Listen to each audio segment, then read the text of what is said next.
doctor मिश्र कह जाए family गोटे बड़ दायित्व थाए आपन सीना डाक्तर माने चिकित्सा करते कि मानसिक स्तर रे तो भरोसा दियंती तो निश्चित फैमिली रो बहुत बहुत जो कैंसर पेशेंट होंतु बा जे रेडियोथेरापी नउछन स्पेशली परिवार कोन दायित्व रहबा दरकार स्पेशली रेडियोथेरापी नेला बेलू कहीं ताको 1.5 मास पूरा रहिया पड़ियो एठी भुवनेश्वर आसी रहिया पड़ियो धरंतु तो 1.5 मास रहिला बेलू जड़े लोक हठात घर छाड़ी आसी गोटे 1.5 मास रहिबा आ ट्रिटमेंट चलछि जो ट्रिटमेंट ताऊ टे कष्ट होउछि तेणु गोटे मोराल सपोर्ट बा साइकोलॉजिकल सपोर्टा बहुत जरूरी बहुत आवश्यक आ से कॉन्फिडेंसटा आमे पेशेंट जतले हम पाक आसुछि आमे गोटे बूस्ट दउछु जोटे से कॉन्फिडेंटली होछि नहीं नहीं सर कहले मु ठीक अछि त नै जीबी ताले किंतु ता परिपार्श्विक आमे देखिचंदी जे तार अटेंडेंटटा थरे कहउथबो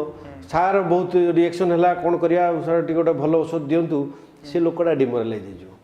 आमे देखिछु मेनी टाइम्स मु बेले बेले कोन करे से पेशेंट को बाहर बसिक अटेंडेंट को बुझाए ताको विरक्त हुए खबरदार ए नेगेटिव जिनस पेशेंट आगे केतबेले कहबुनी जहाँ कहलु कहले आउ कहबुनी तापर पेशेंट को डाकी पुणी बुझाए कहीं ना जदि वंस पेशेंट अटेंडेंट को नेगेटिवली कहूँ ना से पेशेंटा भी डिमोरालाइज हो सी तो पेशेंट तार तार कौन भूल तो सेटा गोटे बहुत बड़ जिनस फैमिली धर खाइबा कथा कष्ट होची ग्राइंड करिक दबा को जिनसटा भल लगुचे दे हम गोटा खाईपर से भाया जिनसटा दबा तो से केयरटा तो हॉस्पिटल हो पारे घर लोक नवा पड़ो तो फैमिली